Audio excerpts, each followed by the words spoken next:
right, guys, today we're going to talk a little bit about weightlifting for the CrossFitter and for the CrossFit game season. And what I've got back here on the whiteboard is something that I took from what's called Prilipin's chart. You can look him up, super smart guy when it comes to sports science, anything like this. But he basically developed a chart when it comes to lifting in terms of your reps and loading and overall total volume that you should be doing for a low, medium, and high stimulus in terms of weightlifting. So you can apply this to back squat, bench press, anything like that. So look that chart up and give it a look. But for today, I'm going to take you through a session and how this might apply to the CrossFit Games athlete, or if you're training for a competition, and some different ways that you want to manipulate the numbers in your overall total volume as you lead into the CrossFit Games season or sanctional season or whatever competition you might be building up to. So if you're in season, your volume is probably going to be somewhere in this low to medium range. And this is for, like I have up on the board here, 85 to 90% of a 1 rep max. So this is going to be total volume in terms of the total amount of reps that you want to execute for the session. So in a low volume scenario, you're looking at 3 to 7 total reps. For medium, you're looking at 8 to 11. And at 85 to 90% of my 1 rep max, I'm only going to be doing sets of 2 to 3, right? I'm going to try to keep it in that window. And so in season, I would consider if you are about a month out from a qualifier or something like that, so the open or a qualifier for another event, or you're working through a qualifier, or you're just outside of an event, you're probably going to want to be in this low to medium rep range. And why is that? If you start going outside of that, if you go outside of this high rep range, you might be able to sustain it for a little while. But the burnout it's going to have and the toll that it's going to take on your body is going to affect the other things that you're trying to accomplish. So it's going to affect the meat of what you really want to be good at, which is metabolic conditioning with a barbell, gymnastics, monostructural stuff, right? That should be your primary focus in season, is that conditioning, putting together with all those different movements. So we're going to stay right in here in this low, medium total volume range for this percentage example, right? So if I'm lifting at 85 to 90, 2 to 3 reps per set with an overall total volume of nothing higher than 11 total reps. For the high volume, we're gonna be somewhere between 12 and 15 reps for our total volume. Again, I'm still gonna keep that rep range between 2 to 3 reps for this percentage, 85 to 90% of my 1 rep max. But I'm gonna stop at around 12 to 15 reps, right? And I'm gonna do this, focus on this on out of season. Why? I can put a little more emphasis on strength training out of season, and I'm not doing as much conditioning. So I'm not doing as many squat reps, as many barbell cycling reps. I'm not taxing my body in other ways so much with some of the high intensity work from conditioning. So I can afford to do extra reps, extra volume on my weightlifting movements and my strength training, right? If I want to make some gains there, this is kind of where I want to be in that rep range. Now, obviously, if you've never done any of this before, you're going to want to build up to this level at this percentage, right? It's not something you just want to jump to on day one. Start in your low, work into the medium, and then go for something in that high rep range.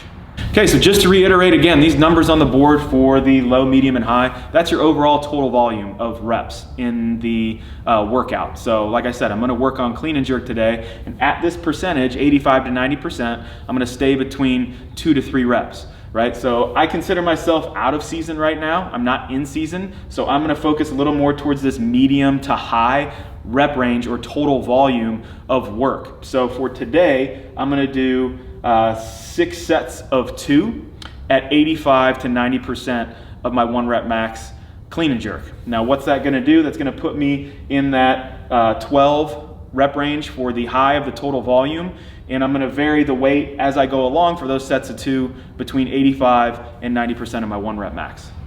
Okay, I've warmed up here. I've got my first set on the barbell to start, and it's important to note what the rest is gonna look like between reps and between sets. Okay, so between reps, because I'm doing doubles, these aren't gonna be touch and go. Anytime you're lifting close to a 1 rep max like that, and my sole focus here is a 1 rep max or a 1 rep max clean and jerk that I want to improve, I'm gonna drop from the top. I'm not gonna worry about touch and go reps, right? So I'm gonna do a rep, drop the barbell, and probably give myself between 10 and 15 seconds. it's probably going to take me 10 and 15 seconds rest to do the next rep. That doesn't mean wait 15 seconds before you get your hands on the bar, right? So do your rep, take a step back, catch your breath, walk back up, get set up properly, take your time. This isn't being rushed. We're not trying to be rushed here. The 2 reps aren't for time, right? So in that time frame, rest between reps is probably going to be between 10 and 15 seconds by the time I start the second pull on the second rep, or the first pull on the second rep. In between sets, because we're operating at a high percentage, I'm probably going to rest between 3 and 4 minutes between sets. You might feel recovered, and the typical CrossFitter wants to do everything on the minute or on the 90-second. For days where you're just trying to build strength, you really want to take your time to recover between sets to make sure you're able to give a maximum effort on each set and on each rep, especially like today, out of season, when we're going to lift at a high total volume. Okay, you want to take your time to make sure you can hit those reps and knock out each rep the best that you can. Dream big, 'cause boy, you're gonna make it. Stand tall, there's a higher road you're taking. Let go of everything that you know and be wild in the mystery. Yeah. I've been in the darkness for 40 days.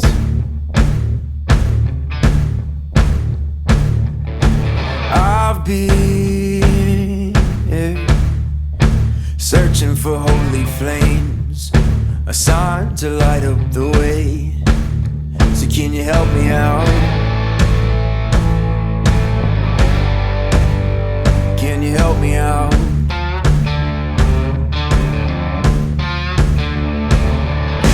I've been more certain of truth before. I've been called a righteous man before. Yeah, I've been closer to Jesus before.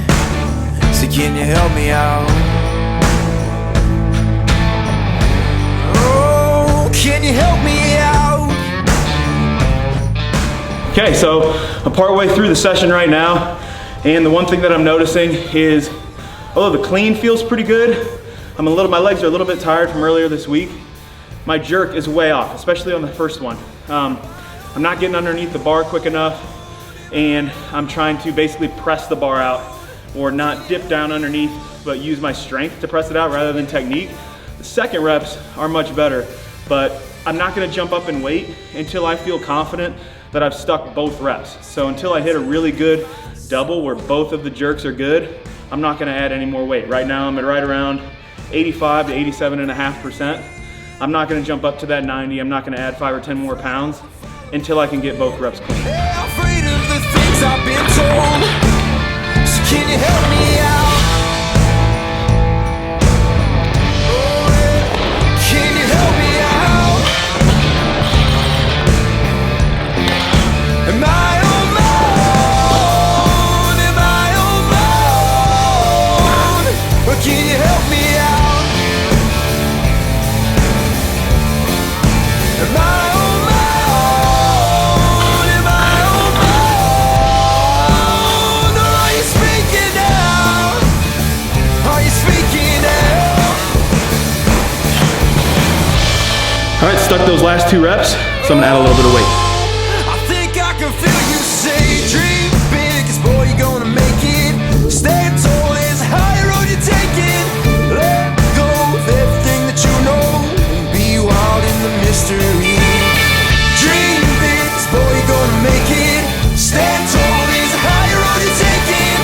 Let go of everything that you know and be wild in the mystery. Yeah.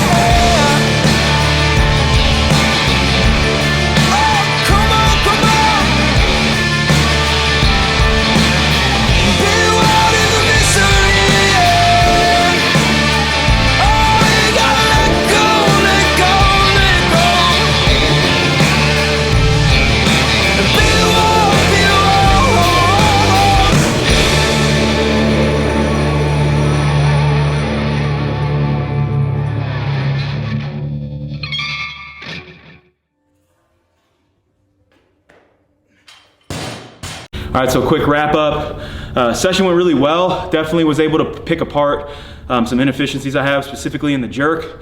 My footwork wasn't quite on either in the clean. I could definitely tell the difference between when I was able to stick a rep and when it didn't go so well. So it shows me definitely that I've got some things to work on the jerk. But I like the volume here that I was able to use. Again, I was in that high total rep range. Did a total of 12 reps at 85 to 90%. I probably ended somewhere right around 90%. And like I said, you want to play with those numbers, right? Take a look at Prilipin's chart and make sure you pay attention to the overall total volume that you're moving heavier weights at, whether it's squat, bench press, deadlift, clean and jerk, snatch, any of those things, right? And when you start going outside of the bounds of this, not to say that you can't, not to say that there are people who can do way more higher volume than this and get a better adaptation, or actually do less volume than some of the things I've got back here. So one of the reasons that we're using all of these numbers is that we want to focus on what's the minimal effective dose that I can use to get a strength adaptation or a strength benefit, right? How can I move my clean and jerk numbers up, squat, bench, deadlift, any of those movements? How can I bring those numbers up with a minimal effective dose, whether I'm in season or out of season, in order to stave off burnout, pushing towards injury, making myself sore in certain spots where I don't need to be. You know, if you're doing way too many heavy reps at a higher percentage of your 1 rep max, this stuff is a great guide. Prilipin's chart is a great guide to follow, right? So that's kind of where I use a starting point and can kind of branch off into some different rep ranges, different sets, in order to give myself that favorable adaptation and strength training while utilizing the minimal effective dose with all the other training that I have going on throughout the season. Hope you guys enjoyed it. We'll see you next time.